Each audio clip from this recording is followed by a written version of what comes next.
Welcome to my humble little office. My name is R. Keith Andrews. I'm a spiritual guide and paranormal adept. The journey continues today on March 12th, 2023 at approximately 7:31 p.m. PST. And as you can see, that turned out really well. Anyway, as I said, I'm actually reading this in order to get my own speech working a little better in order to do proper public speaking and to actually get things moving in the right direction. I just happened to figure that since I wrote it, that Yldrbac, the Birth of the Wolfpack, was a good place to practice. Now, right off the bat, we have Nightmare joining us with the gold. How you doing, Nightmare? Glad you could join us. Now, the Birth of the Wolfpack, for those of you that don't know, I wrote the original storyline back when I was in grade 10. How we doing, Eris? Glad to see you. Hopefully your day has been going well. Now, quite seriously, if you've got a project, if you've got a goal, a dream that you desire to have, we should do that there. Eris, my apologies. You're in with the silver. And JCL, you come in with the bronze. How you doing? If you've got a project that you've been working on, a goal that you had, a work of art, a work of prose, whatever. If it is not complete, it is not too late to finish it. Okay, I wrote this original story when I was 15. Okay, here I am, 59 years old. It's in print. Okay, but don't kid yourself. When I say it's not too late, if you plan to have it done, have whatever the project done by the time you were 20, and you didn't get it done, well, sorry, you're not going to get it done by the time you're 20. This does not mean you cannot get it completed. Okay. Now, I've already check back. The last couple of weeks, I've been reading excerpts from this same story.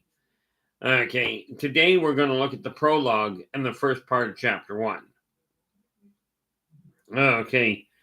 Now, Yldrbac takes place after the fall of mankind. Okay. If you look back a couple of weeks, you'll find the original story. Okay. But this is the valley in which the Birth of the Wolfpack takes place. Okay. And yeah, it is this is the book that's actually in print. Okay. And as a matter of fact, I should probably do that. Okay. What do you mean you can't open this? Okay, we'll close that because we don't want that one. Okay. We're having fun with the computer. That's always nice. But let us see here. We go to here. This neat little website has descriptions of all the books I've written. Okay, along with their prices and what have you. So do pop by there, take a look at it. And here's the website, or here's the email address by which you can access PayPal to actually order the books if you choose to do so. Okay. Because that's the one, that's also the best email address to catch me at. Okay. Now, I showed you that one, so let's grab the other one. This neat little book, this neat little map is just a closer map of the area. And of course, obviously, you'll be able to read it a lot better when you've got it in your hands. But, like I said, we're going to deal with the prologue and the first part of chapter 1 here. Okay, I'll be more than happy to answer questions with you, okay, or from you, as soon as I'm done reading. But if I look like I'm staring at the ground, it's only because, well, frankly, the book is right below the view of the screen. Okay, now, Emily, my apologies, that would be Eternity. How you doing, Eternity? Glad you could join us. Now, starting with the prologue. Traveling far and wide in the years since retiring from the Kandanian military had taught him much about the changing world before him. All around the countryside, he had seen numerous individuals do horrendous things to each other in the name of love, honor, and or friendship. As society degraded, he had witnessed a staggering growth in the paramilitary strength and numbers of gangs, small families, communes, and clans. Although these groups were disorganized, the nefarious bands posed a growing threat to the current and newly forming communities.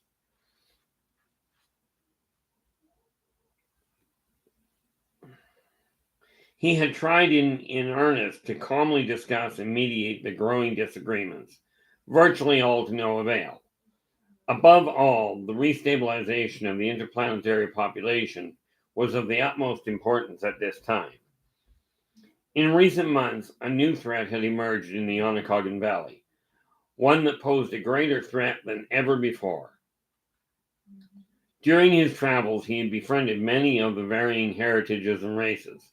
Interestingly enough, he had also learned many new languages, cultures, and healing techniques, while also being reminded of some ancient ones. Despite the setbacks he had suffered over the years, or perhaps because of them, he was readily prepared to face them.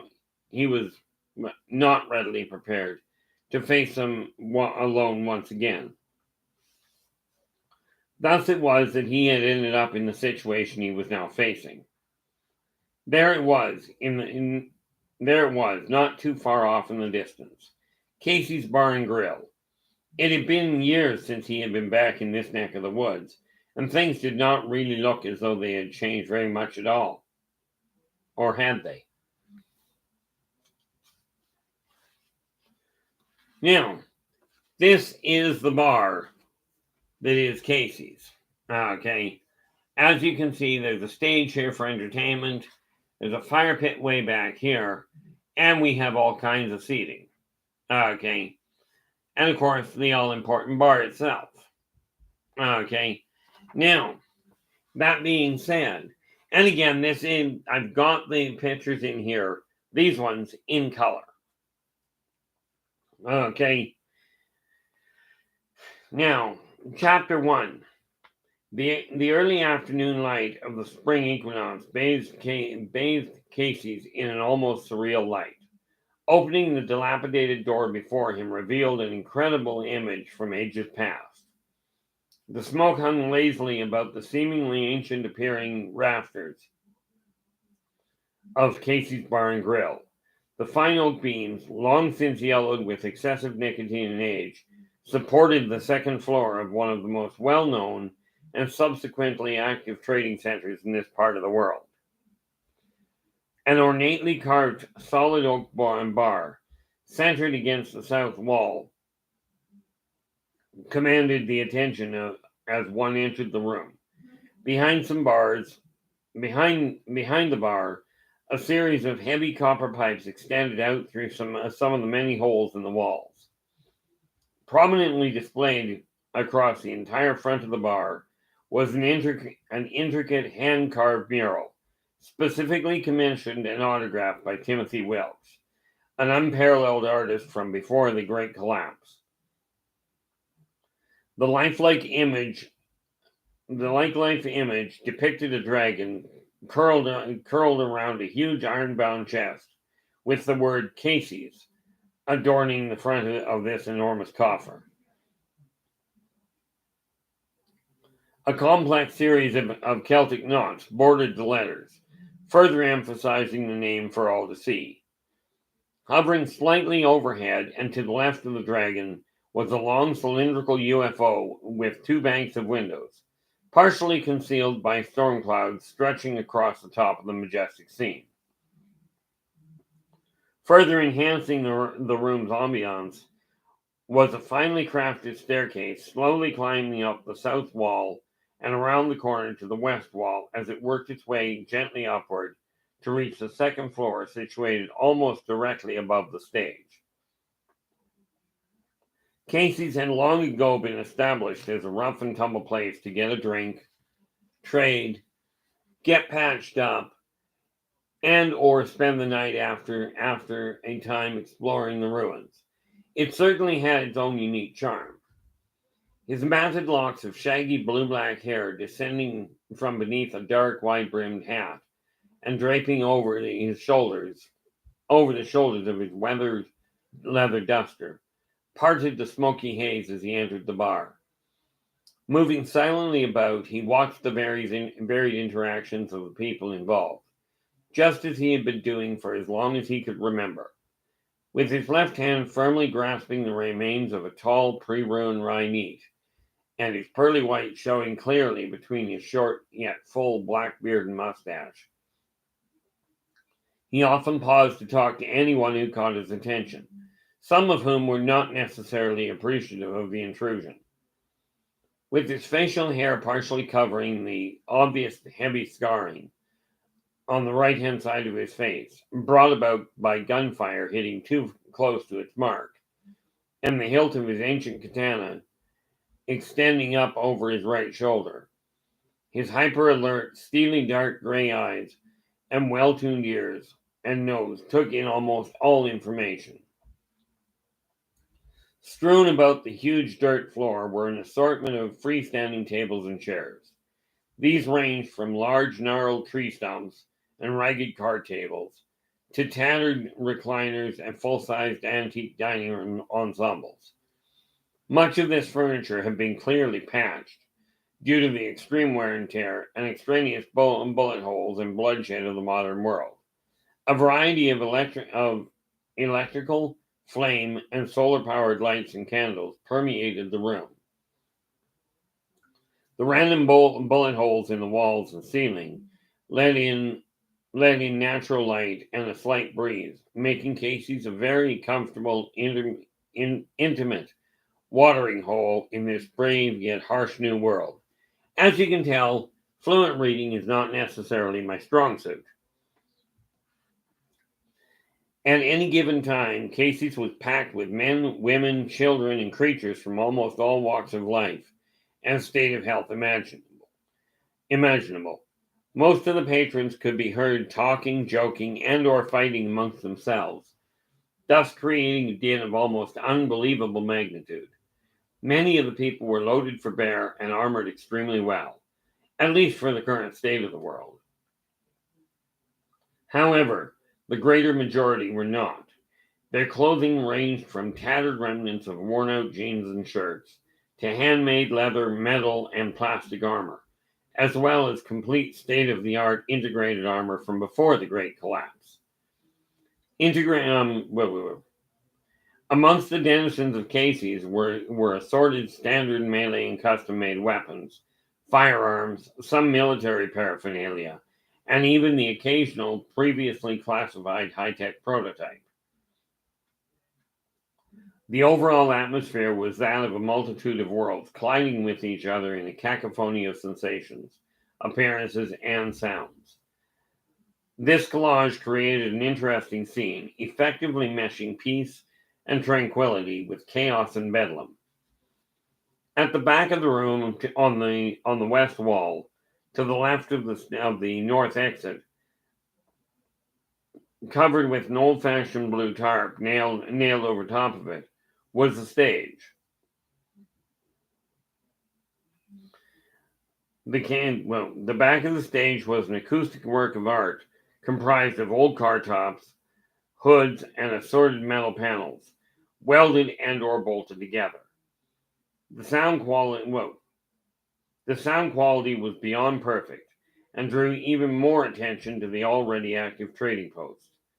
In the northeast corner, stretching out through a partially open wall, sat a fire pit, inclusive of a spit large enough to roast a complete buffalo. A stone oven was situated to the right of the spit, wherein a second opening was built to permit the firing of pottery and or drying of meat, etc., depending on what was required. Currently occupying the stage was a group of 7 called the Peacemakers, playing an upbeat yet relaxing tune on an assortment of instruments generously provided by Casey's, specifically for use by visiting artists. A handcrafted custom leather banner hung above the stage, announcing their presence. The drummer, playing a modern drum set made out of old car parts and empty ammo cans was a broad man of short stature that literally resembled a mythological dwarf.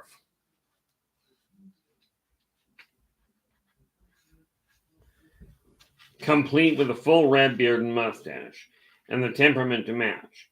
His 4 foot 3 inch, 130-pound frame sat securely on the pedestal as he spun around, clearly setting the pounding tempo for the band. A young ebony-haired lass was playing a modified short bow with multiple strings of varying tensions. A quiver full of handmade arrows protruded neatly over her left shoulder. An older Caucasian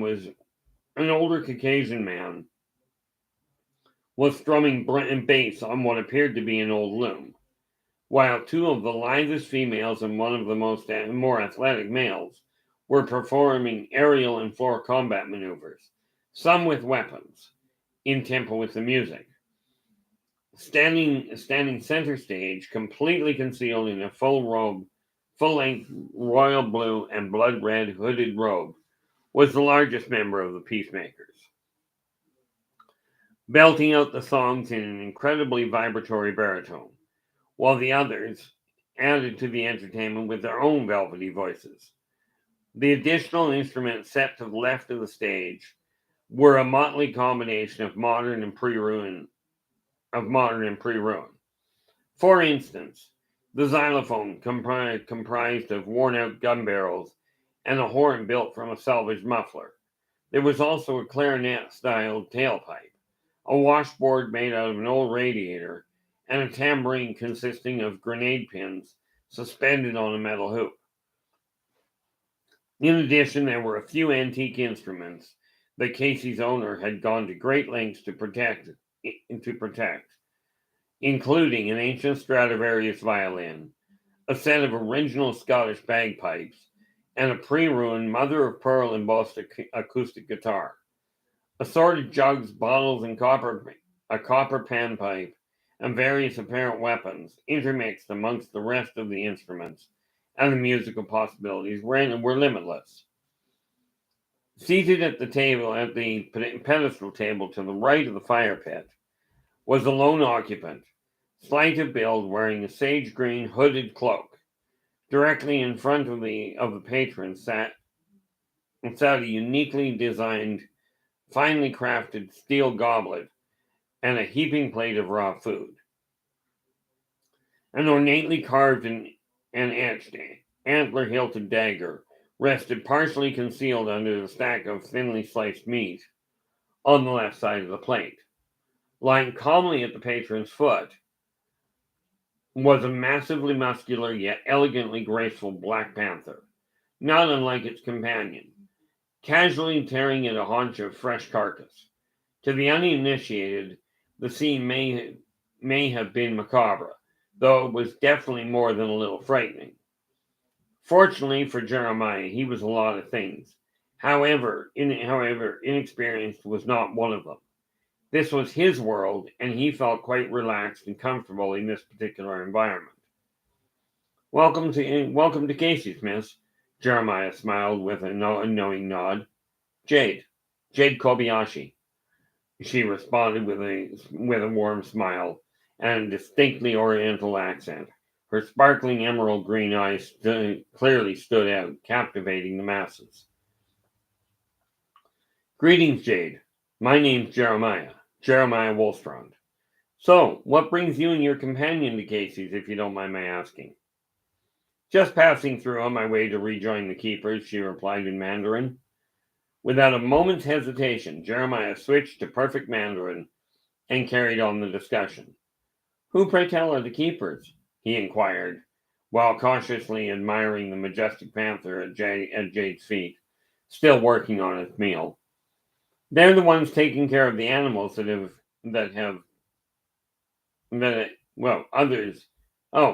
animals that others have abandoned. So much for fluent reading, right? Like Nightwind here, responded Jade, reaching down to scratch behind his ear. Leaning into her hand, Nightwind let out a low rumbling purr, a somewhat unnerving sound in this environment. Now there's a good cause if I ever heard one, Jade, commented Jeremiah, setting a bag of 9mm rounds on the table in front of her. He continued, I'm certain you and the keepers can put these to good use. Take care of yourself, Jade, and your intriguing friend. Without another word, he turned and disappeared, back into the crowd, leaving the bag of ammo for Jade to do with as she would. Shortly thereafter, Jade arose with Nightwind in tow, collected her gear, inclusive of the newly gifted ammo, and strode out of the bar, vanishing into the darkening night.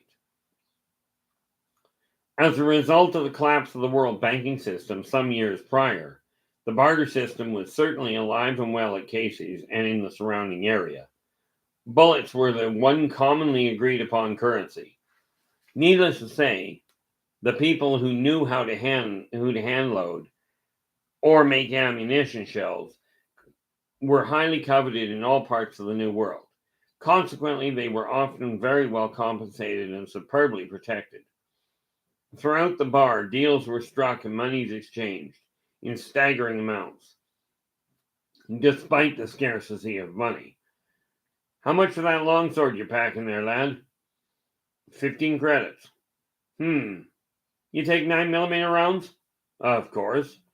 Without hesitation, the heavily muscled man that began the negotiation stood up, his massive frame temporarily blocking the path behind him. Retrieving 3 freshly minted 9mm rounds from a small box in his pocket, he set them carefully on the table in front of him. Casually taking the sword in hand, the patron swung the sword back and forth, meticulously examining it for weight and balance, though somewhat oblivious to the people around him. This was in fact a normal routine in Casey's, thus encouraging patrons to remain ever vigilant.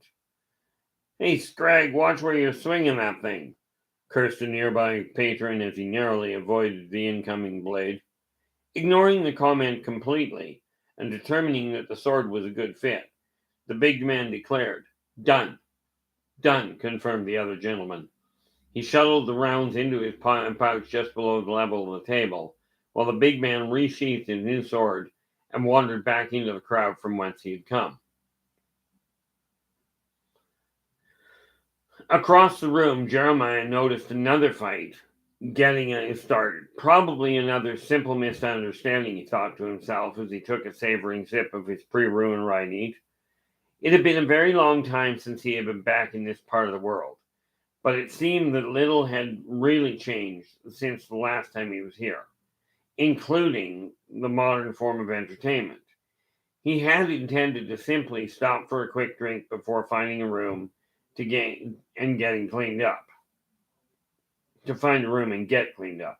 However, by the look of things, he figured he may just end up getting a little exercise in before retiring as well. All that said, this was shaping up to be just another day in the life of Jeremiah Wolstrod, survivor extraordinaire. I don't believe it, whispered Michael Jones, a heavy-set, middle-aged gentleman, one of 2 bedraggled locals, seated in the shadowy recesses of the southwest corner of Casey's Bar and Grill. Nudging his older brother Kelvin, he questioned in a hushed voice, I wonder what brings him back to town. Looking up from his meager meal of cornbread and shredded pork shoulder roast, smothered in a light mushroom sauce and with a subtle hint of tarragon, Kelvin, sporting a weather-beaten patch over his left eye, stifled a gasp. It's him. Observing Jeremiah for just a moment, Kelvin remarked, He's definitely looking for someone or something. The sudden gasp and commentary that followed caught the focused attention of a nearby table, thus sending the message racing through the entire establishment like an old fire prairie bushfire. Biting into his cornbread with wild mushroom pieces, another patron wearing a long tan overcoat, seated at an adjacent table, commented, I thought Carlos said he had capped him almost 2 years ago. He did. Lost a dozen men in the process, he claimed, replied the heavy-set local from the corner table. What are the odds he's looking for Carlos or his companions? Inspired his one-eyed companion. Pretty good, I'd say. Word's going to get out in a hurry, that's for certain, responded the heavy-set local, taking a pull from his pint of post-ruin house ale. As they bantered back and forth, the two men collected the balance of their meal and drinks, vacating their table without hesitation or request. Your table is ready, Mr. Wolstrand, just like before, offered the heavy-set patron that had spotted Jeremiah in the first place, indicating the table they were just clearing. Glad you're back. Thanks, responded Jeremiah, calmly taking a seat as the others removed the rest of their belongings. It had taken Jeremiah some time early in his career to become accustomed to this kind of reaction. However, it had become standard over the years, and he had learned to accept it. Dressed in matching handmade leathers beneath an old factory-made real leather duster, he placed his Thompson M1A1 on the table in front of him and set the time-worn backpack just under the left-hand edge of his seat. With a katana peeking silently over his right shoulder, and his back against the wall, he settled in. Carefully relaxing, he crossed his black steel-booted boots in front of him. This was in striking contrast to the rest of the patrons. At 5'8", with weathered features and a medium frame, he sat in silence, sipping his pre-ruined rye neat, his steely dark gray eyes intensely scanning the area for any sign of trouble and or interest. His dark, weather-worn, wide-brimmed hat was pulled slightly down in front, partially concealing his face. Never mind the direction his eyes were looking. Seldom, if ever, did he miss anything of real import going on around him. Taking a moment to reflect on his surroundings, Jeremiah pulled out his personal hand-bound leather journal and began writing. 032112, March 21st, EA12. It is nice getting back to Casey's. It really has grown, yet it's still as I remember it. To be honest, it often amazes me how Casey can make certain everyone feels welcome. Can make almost everyone feel welcome, no matter how different they are. It is quite inspiring and bears a great message of hope to the world that things can return to the way they were, and thus be citizens of this planet. And thus the denizens of this planet can return to paradise. Note to self. I will do what I can to ensure Casey gets the opportunity to continue making this a better world for all. Sensing something, or more to the point, someone, approaching him through the crowd, Jeremiah readied himself to deal with whatever was to transpire. However, truth be told, he was not concerned about this scarcely remembered sensation, but instead was rather curiously fascinated. Barely disturbing the crowd whilst passing virtually unseen, a shadowy figure approached Jeremiah's table in a clearly non-aggressive fashion. As he approached, reflected in the flickering candlelight, the golden hue of his skin danced in and out of dark. Did I have that written right?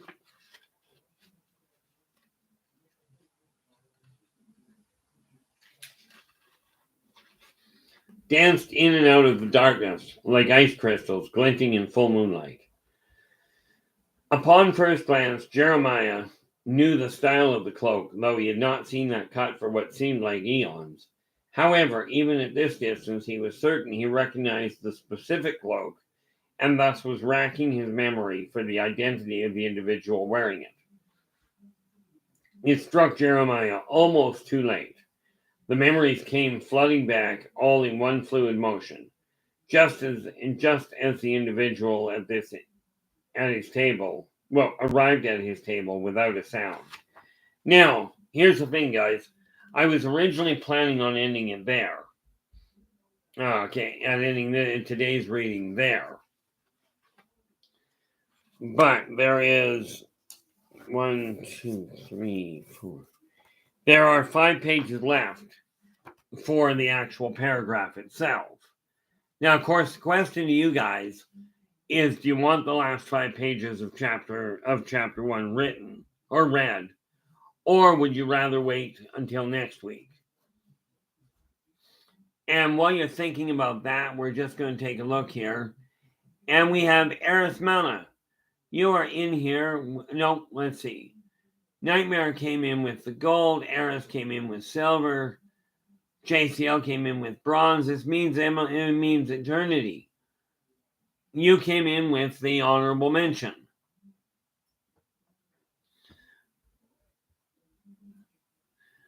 So, that said, that was the question I was wondering, is whether or not you guys wanted the tail end of chapter 1, or whether we should bring that to a close and read the tail end of it next week. But I'll leave that one up to you guys. I'm not going to log out just quite yet. The reason, there's a couple of reasons for that. I mentioned in my last broadcast just an hour ago or so that I was looking for a document for a new section of the Return to Paradise. Well, the good news is I found it. Glad you like it there, Eternity.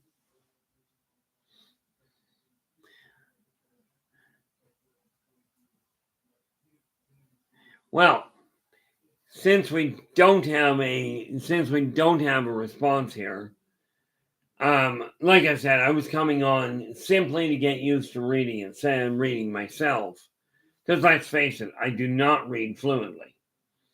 Okay, but with that in mind, I will. Where are we? Yeah, this is definitely a short run today, but that's okay. How you doing, Eric? Glad you could join us. We were just looking at. I've already read the first half of of chapter 1. The question I posted to everybody else, well, to everybody, was whether or not they would like me to read the last. Whether or not they desired me to read the last 5 pages of the chapter. So I'll drop the same question in your lap.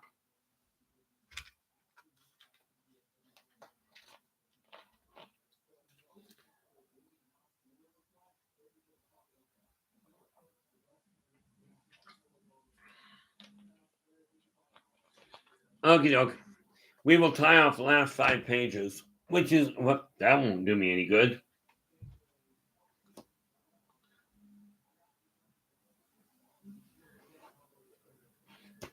Okay, let's just get back to where we were here. Okay. Now, just to reiterate, because we've had a little bit of a break here, Jeremiah has entered Casey's. He hasn't been here in years. Some of the people do recognize him, and where we left off was somebody in an ancient cut of a cloak, with essentially sparkling skin. Okay, approaching Jeremiah. And the last paragraph that I read, so I'm just going to reread that. It struck Jeremiah almost too late. The memories came flooding back all in one fluid motion, just as the individual arrived at his table without a sound. Blessed be Billion Belendros, began the individual before him in ancient Elfid.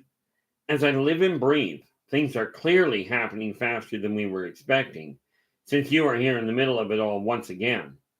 Considering you are displaying the golden amulet, it really must be as bad as the council suspected. Blessed be Tyndall, Jeremiah responded, uttering the greeting of old. It has been a long time, my friend. Far too long, Billion. Far too long indeed, replied Tyndall with a nod. So, what name are you going by in these parts, Billion? Tyndall inquired. People know me as Jeremiah Woolstrand, or simply Jeremiah, he smiled. Fair enough, then we shall address you as such, if this is your will, Tyndall acknowledged. Not to worry, Tyndall. You can address me by whichever name you personally are comfortable with. I have been called many things over the years, and some of them are even repeatable in polite company. Jeremiah laughed as he looked upon his longtime friend. I assume you are busy, thus I will not tarry longer, though I feel I must ask. May I tell the others you have returned, or is this to be a secret maintained? Tyndall continued without hesitation. That is wise, Tyndall. The time for all things to change is now, Jeremiah announced. You know the others will come as well, Billion stated Tyndall in a very relaxed yet melodic voice. Yes, I know, and there will be fear, panic, and death. But there will also be love, peace, and life in the end, Jeremiah responded. As you are aware, I have been known by many names in many lands over the years. They all require the insight. Over the years? Tyndall repeated with a chuckle. Now that is truly an understatement for the record books, Billion. I shall spread the word, my friend.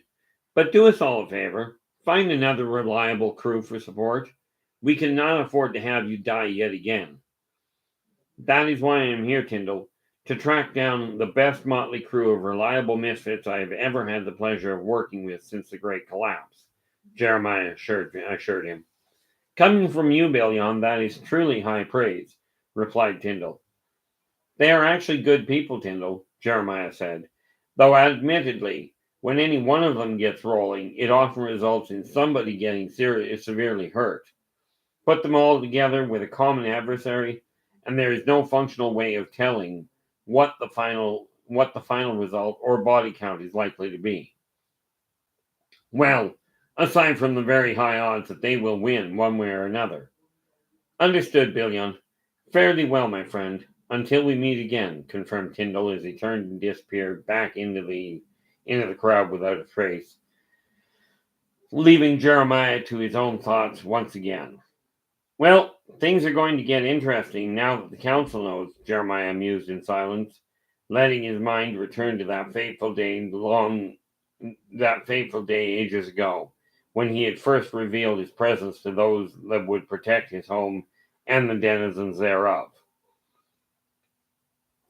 There they were, the whole council gathered under the great oak, the last survivor of a once seemingly boundless forest. There was a somber feel in the air, and a clearly furtive appearance to everyone attending. The mood had become decidedly worse as he had revealed the letter that Tyndall had discovered regarding Kieslak's declaration of impending conquest, and subsequently passed on to him. From there, the meeting had become complicated, but they worked their way through it. Upon reaching an agreeable understanding, he had disappeared back into the shadows before anyone could react. It was clear to Jeremiah that events were about to repeat themselves once again. Thus, preparations had to be made. A sudden disturbance brought his attention back to the situation at hand. You lying little thief, came the deep-throated bellow from the far corner of the room. I'll cut you in two for your insolence. With that, the first punch was thrown, and inevitably things got out of hand. Knowing for certain that this was going to get messy, relaxation time was over. Feeling rather bored, Jeremiah drew his feet in and took his last remaining sip of his pre-ruined rye neat. Carefully setting the now empty glass down on the table, he rose and waded into the fray, leaving his Thompson M1A1 beside the glass, confident it would still be there upon his return. Within seconds, Casey's had been transformed from a peaceful watering hole into a frenzied, chaotic free-for-all, with Jeremiah right in the thick of it, his ham-sized fist bringing brutal testimony to his own combat prowess. 20 minutes later, normalcy had returned with almost no indication that anything had transpired, aside from a few new tables and chairs being brought in to replace the broken ones. Having returned to his shadowed corner, his back to the wall, he once again sat quietly, sipping a fresh pre-ruined rye neat, watching and waiting as the evening crawled on. "Hey, Jeremiah," a high German holler emanated from somewhere in the crowd. Out of the sea of faces burst a short, slim, slightly balding, highly excitable wisp of a man as he sped across the room, weaving in and out of the patrons, waving a roll of tattered paper over his head, while carrying his gear with his other hand. A pristine German-made precision DSR-50 sniper's rifle hung from his shoulder. "I've got it," he exclaimed, slamming the roll down on the scarred table between them. "Well done, Wilhelm. I knew you'd come through for me," was the crystal clear reply as the two friends conversed in High German. "My sincerest apologies for the delay, my friend. The secret of New Haven is rather well protected," he commented, setting his well-maintained duffel bag down on the seat beside him as he organized his gear. Draping his jacket neatly over the back of his chair, Wilhelm adjusted his belt pouch to sit squarely upon his lap as he sat down across the table from Jeremiah. "Not for long, buddy," Jeremiah chortled, his deep-throated laughter clearly rising over the din. "Now, down to business," stated Jeremiah, his voice taking on almost disconcerting primitive self-confidence. Bringing his feet down, Jeremiah leaned conspiratorially towards Wilhelm. Wilhelm signaled silently to the haggard bartender across the room, whilst he turned his attention to Jeremiah. Almost immediately, a young green-haired barmaid appeared and set a fresh pre-ruined rye neat and a piping hot black tea before them.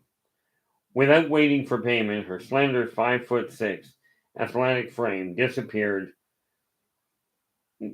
almost instantly back into the crowd, to the sound of Jeremiah calling out, "Thank you, Shayla." For what seemed like an eternity, Jeremiah and Wilhelm discussed the map laid out between them. Every now and then,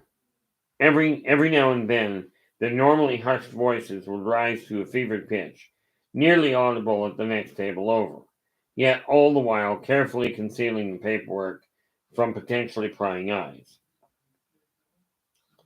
A tattered patron attempting to eavesdrop on their conversation while trying to get a glimpse of the concealed papers. Whoop, I think I read that wrong.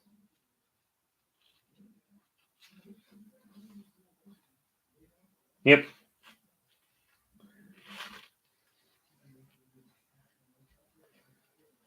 I do hate when I do that. That's why. A tattered patron attempted to eavesdrop on their conversation while trying to get a glimpse of the concealed papers.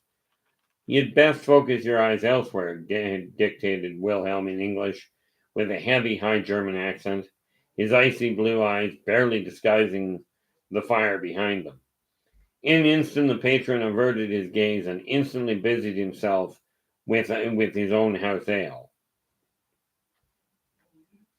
"If you look right here to the road, you'll notice an abnormal mound set next to the tree line," stated Wilhelm, returning once more to his familiar High German speech, while pointing to a spot on the map. "I see it," Jeremiah acknowledged. "It's a hidden bunker. We will have to disable it if we intend to go any further down that road at all," continued Wilhelm. "We?" questioned Jeremiah, still studying the weathered map intensely. "Well, I'm going with you, aren't I?" Wilhelm asked. "Let's face it, Jeremiah, even you can use backup once in a while," he chuckled with a slight smile creeping across his oval face. "Agreed," replied Jeremiah. "Just remember, Wilhelm, we all come back or no one does." "Well, of course," responded Wilhelm. Is there any other way? Now, what is this little marker here, Wilhelm? Inquired Jeremiah, pointing to a small encircled sketch on the corner of the map with an arrow pointed to a very specific spot just to the left of the road. That, we believe, is a pop-up cupola, buried right in the side of the hill, responded Wilhelm. What's it mounted in? Pressed Jeremiah. What do you mean? It's mounted in a stone, Wilhelm said with conviction. There's got to be something else underneath it, Wilhelm. A pop-up cupola is entered by someone from underneath, which means there has to be a bunker, or at least an access point under it, and potentially supplies of some sort, exclaimed Jeremiah. You know, Jeremiah, I never thought of it from that perspective. I just don't know, mused Wilhelm. What do you think is under it? Honestly, I truly can't know either. Though I do agree, the little cupola is a key hard point that must be dealt with decisively, and especially without any forewarning. Otherwise, the whole operation is likely a wash. Confirmed Jeremiah. Agreed, stated Wilhelm, as he ran his long fingers through the remains of his slightly graying black hair. Suddenly, the room went deathly quiet as the front door swung open, the aging hinges complaining loudly as they worked. A moment later, 4 broad-shouldered, burly men swaggered in, dressed in reinforced sports gear, acting as though they owned the place. Almost immediately, the local patrons began clearing out of the way, leaving an unobstructed path of unoccupied tables and chairs for these newcomers to choose from. Noticing the rising tension in his immediate vicinity, the bartender casually closed the shutters on the copper piping behind the bar. He then crouched down to ensure his 12-gauge Magnum side-by-side shotgun was accessible under the center of the bar, loaded and ready for use should the need arise. While there, the bartender grabbed a loose set of brass knuckles, discreetly hanging them on his belt hooks, just in case. Rising back to his feet, the bartender returned to his normal routine. Now, that is where Chapter 1 ends. Okay, but that gives you, hopefully, an idea of the layout and atmosphere of Casey's, and possibly the world. Okay, but I will be reading Chapter 2 next week. Okay, but I'm just going to bring that's what I came here for. Hopefully you guys are enjoying it. The fact that people keep showing up kind of says, yeah, not bad. Hey, Mac, how you doing? Glad you could arrive.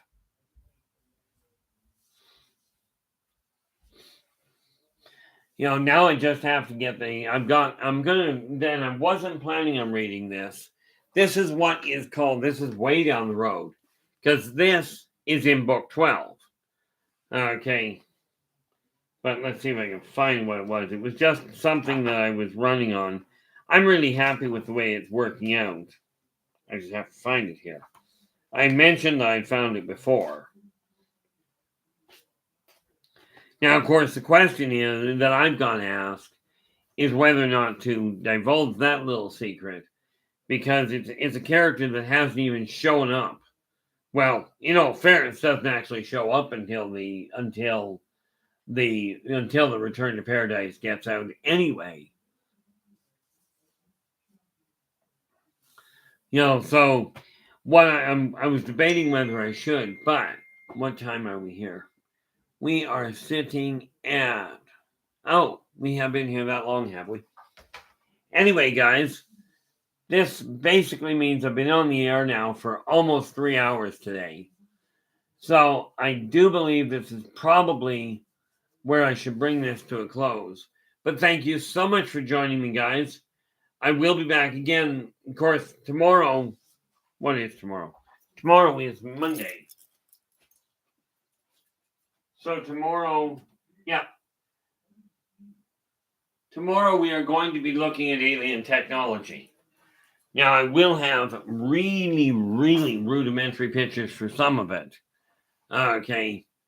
But I will be back here tomorrow at from 4:30 to 6:30. Okay, dealing with alien technology.